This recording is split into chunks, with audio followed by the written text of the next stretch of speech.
জিতে যাওয়া নির্বাচন কিভাবে হারতে হয় এর প্রকৃষ্ট উদাহরণ হয়ে দাঁড়িয়েছে কংগ্রেস। তাই সব অ্যানালিস্টরা বসে এখন একটা কথাই ভাবছে, কংগ্রেসের মধ্যে এমন কোন কলাকৌশলীরা রয়েছে যার কারণে কংগ্রেস বারবার জিতে যাওয়া নির্বাচনও হেরে যাচ্ছে। এবারে নির্বাচনেও যেখানে একটি ফ্যাক্টরও বিজেপির পক্ষে ছিল না, সেখানেও জিততে জিততে শেষে হেরেই গেল হরিয়ানা কংগ্রেস। এবারে নির্বাচনে কৃষক বিজেপির বিরুদ্ধে ছিল, জাটরা বিজেপির বিরুদ্ধে ছিল, কুস্তিগিররা বিজেপির বিরুদ্ধে ছিল, অগ্নিবীররা বিজেপির বিরুদ্ধে ছিল, ওল্ড পেনশন স্কিম বিজেপির বিরুদ্ধে ছিল, আর দেশের মধ্যে আনএমপ্লয়মেন্ট রেটও হরিয়ানাতেই সবচেয়ে বেশি।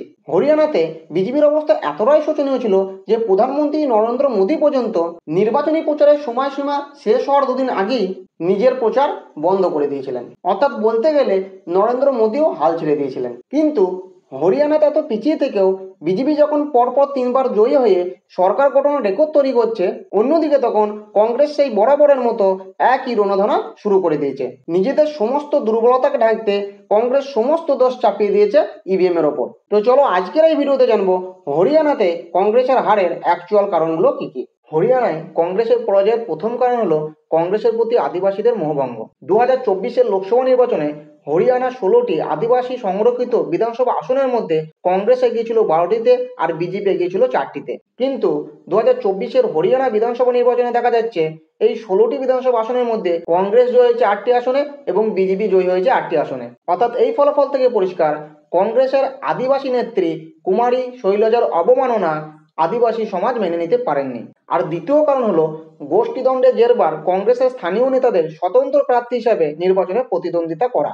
এই স্বতন্ত্র প্রার্থীরা কংগ্রেস প্রার্থীদের কিভাবে হারিয়েছে তার একটি লিস্ট আমি তোমাদের সামনে তুলে ধরছি। উখানাকালান বিধানসভা আসনে কংগ্রেস প্রার্থী বিজেপি প্রার্থীর কাছে হেরেছে মাত্র 32টি ভোটে, আর এই বিধানসভা আসনে স্বতন্ত্র প্রার্থী ভোট পেয়েছে 31,456টি। তোসাম বিধানসভা আসনে কংগ্রেস প্রার্থী বিজেপি প্রার্থীর কাছে হেরেছে 14,257টি ভোটে, আর এই বিধানসভা আসনে স্বতন্ত্র প্রার্থী ভোট পেয়েছে 15,859টি। সোনহা বিধানসভা আসনে কংগ্রেস প্রার্থী বিজেপি প্রার্থীর কাছে হেরেছে 11,877টি ভোটে, আর এই বিধানসভা আসনে স্বতন্ত্র প্রার্থী ভোট পেয়েছে 49,210টি। আম্বালা ক্যান্টনমেন্ট বিধানসভা আসনে কংগ্রেসের বাগি ক্যান্ডিডেট বিজেপি প্রার্থীর কাছে হেরেছে 7,277টি ভোটে, আর এই বিধানসভা আসনে কংগ্রেস প্রার্থী ভোট পেয়েছে 14,469টি। সামালকা বিধানসভা আসনে কংগ্রেস প্রার্থী বিজেপি প্রার্থীর কাছে হেরেছে 19,315টি ভোটে, আর এই বিধানসভা আসনে স্বতন্ত্র প্রার্থী ভোট পেয়েছে 21,132টি।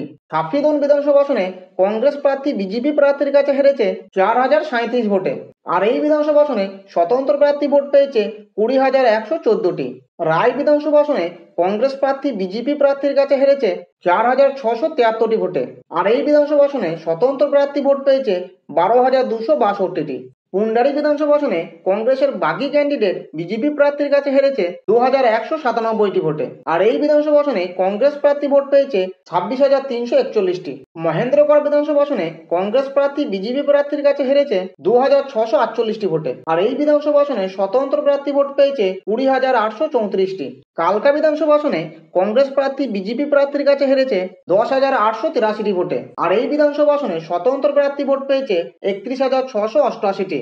গোহানা বিধানসভা আসনে কংগ্রেস প্রার্থী বিজেপি প্রার্থীর কাছে হেরেছে 10,429টি ভোটে, আর এই আসনে স্বতন্ত্র প্রার্থী ভোট পেয়েছে 14,761টি।